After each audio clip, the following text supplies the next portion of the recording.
Good day, mga kajiti sa kalamat kami po ay maglalayag na naman ang aming mga manager 1, number 2 manager. And po, pinalamig ko na po yung sasabihin ni manager number 2. At yan po, ikot na ko po si manager number 2 dyan para sundin po. At yan na po, umikot na po ako para sundin si manager number 2. Ayan, may nakalimutan pa bumalik. At ayan, lumabas na. Ayan si manager number 2. Pagkatapos po niyan masundo at sina manager number 1 naman na susundin ko. Siyempre, wait lang si ate. At ayan, pagkatapos po niya masundo, dire-diretso na po kami. At ito po, papasok po kami ng expressway. Siyempre po, pag expressway po ang dadaanan, ay alam na, pa Manila. At ang balak po namin dyan ay pumunta ng Divisoria. Siyempre po, sunod-sunod lang sa mga manager. At ayan po, nakakonting traffic po diyan sa highway na yan. At siyempre po, at easy lang sa pagdadrive dahil di naman nagmamadali. Magkakala lang naman kami ni na manager number 1, manager number 2. At siyempre, papasok na po kami dyan sa SLEX at dire-diretso lang po yan. At ayan po yung kalsada na yan. Ay papasok na po ng SLEX. Real.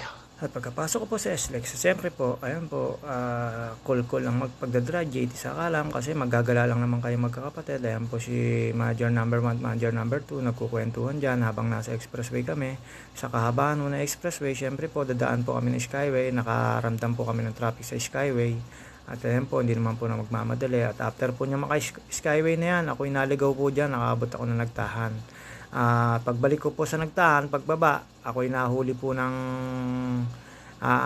MMDA, pero napakisapan naman. Ayan na po ang Makati. At syempre po, shout out kay Chris Mark Cabrera at si Jasper Gorin at si Harry Horonado, ang mga Viva Max boys. Ayan po, Makati po yung kahabaan na yan.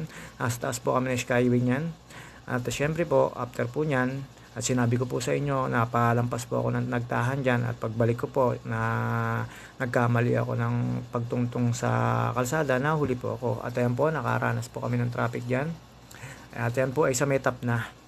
Ano na ho yan, kakanan na ho dyan para papunta ng Divisoria. At dyan po, syempre, pagkatapos po nyan, nawala yung traffic.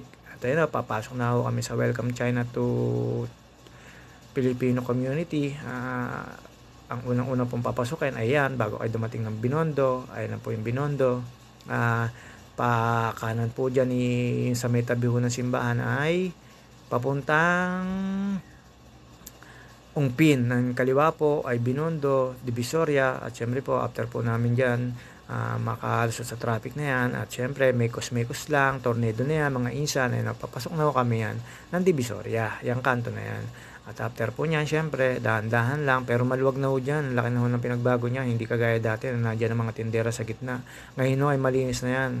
Shoutout sa mayor niyan. Napakagaling din po at talagang maluwag po dyan sa kalsada na yan. Medyo may mga pasaway din po mga pampasero dyan. Syempre, binaba ko si nate, ayan, at naglakad na po sila dyan. Ayan po yung Divisoria, Ilaya. At syempre, magpapakita po ang bida. Ayan, lakad-lakad lang po, mekos-mekos lang po. At dyan lang po, hanap-hanap po ng bibili ng mga kapatid ko. Ayan, nakita ko po dyan yung pabilihan ng jersey, binalikan ko po yan. Pero ang hinahanap po namin dyan ay paninda ng ate ko sa tindahan. At yung mga ibang pangangailangan. At yan, nag-withdraw nga pala si manager number 1. At syempre, dyan nasasama. Pero syempre, parehas galante yan pag ganyan nasa galaan kami. At syempre, ang bida magpapakita at mga kapatid ko, ayan, pakaway-kaway pa. Si manager number 1. Wala si manager number 2, may yain. Yan, ginalaw namin yung Ilaya na yan, naghanap po ng barong, ng mga kailangan nun na ate, habang naglalakad doon kami dyan. Napakasarap po mamili, na maluwag, hindi po ganun crowded. At after po niya, syempre, ayan, tindahan na po, pili dito, pili doon, pamili dito, pamili doon si manager number 2, at manager number 1, basta ako, video lang ng video sa Divisoria. Kaya ayan po, napatigil, bumili ng basahan, sabi ko kay Ate Janet, bili mo rin ako ng isa, kaya bumili siya ng marami niyan. Ayun, kinuha ko kanina sa bahay at after po nyan, dire-diretso na po kami dyan. Hindi po matatapos yun sa Divisoria ang pamimili ng mga kapatid ko. Diretso pa ho kami dyan ng MOA to IKEA. At doon po, syempre, alam na, kaya lang hindi po ako namili kasi sabi ni ate, wala naman daw kailangan. At saka ayoko na po ng chocolate, masama pala sa health. At pag nandyan po, syempre, hindi mawawala yung tug-tug na yan, yung bago pumasok po ng 168. Andyan, nakaka 80 pesos po at ako dyan kasama yung palamig. At syempre, napakasarap po dyan kumain dyan. Lagi ko kaming kumakain dyan, magkakapatid, pagka yung napunta kami ng Divisoria. Ayan, pasok na kami ng 168. At ayan po, nag-iisip na sila kung anong bibilihin nila. Nadala na namin yung mga pinamili nila sa loob. At after po niyan, syempre po, magyayag po yan. Lakad-lakad lang dyan, mekos-mekos lang. Ang mga aking mga module number 1, syempre, pakita ko naman mga bida. Pero nakakatakot po mag-video dyan kasi baka mahalbot yung cellphone ko. Pero iniingatan ko naman, mahigpit ang hawak ko. After po niyan, syempre, eto po, IKEA. Dyan ho kami magliliwaliw na ang module number 1, module number 2. At may bibilin lang daw sila dyan. Pero after nila mamili dyan, at napakaganda ho ng pamilihan dyan. Nakakaulaga. Wala kasi niyan sa bundok. Ayan po, syempre po, gala-gala lang po. At after po niya makagala, kain po kami dyan sa taas. May kainan po dyan masarap dyan sa IKEA na yan. Siyempre po, ang bida uli, hindi pwedeng hindi makikita. IKEA na yan At yan po. At after po dyan mamili, makikita nyo po ang gaano ka high-tech dyan. Una palang puntahan po namin dyan, pagpanik namin, wala yung favorite namin na pandesal na ube. Kaya kami dumiretso na sa taas at naggala. At hindi ko na po kinuna ng video. Syempre, nakakaya naman po. Baka sabihin, hanggang dyan lang po ako. Tapos yung magbabayaran na po, syempre, kinunan ko ng video kasi wala ako kasi sa bundok nung kanilang bayaran. At makikita nyo po yung sinasabi ko. Ayan po. Ayan po yung mga binibili dyan. Pero sulit naman po pag nandyan kayo, sabay gala na.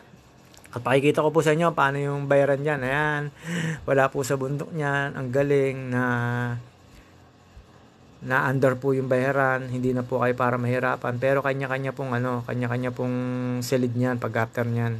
Kailangan mo na yung silid. At bibili po kayo na IKEA dyan, IKEA bag.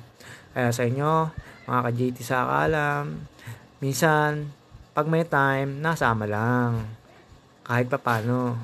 Babos mga ka-JT sa Alam, hanggang dito na lang. At kami tapos ng maggala. After nyan, uuwi na po kami. Ayan po, ang sarap pong kunin. Uulaga ako. Ayan na po, matatapos na po yan. Mga ka-JT sa Alam.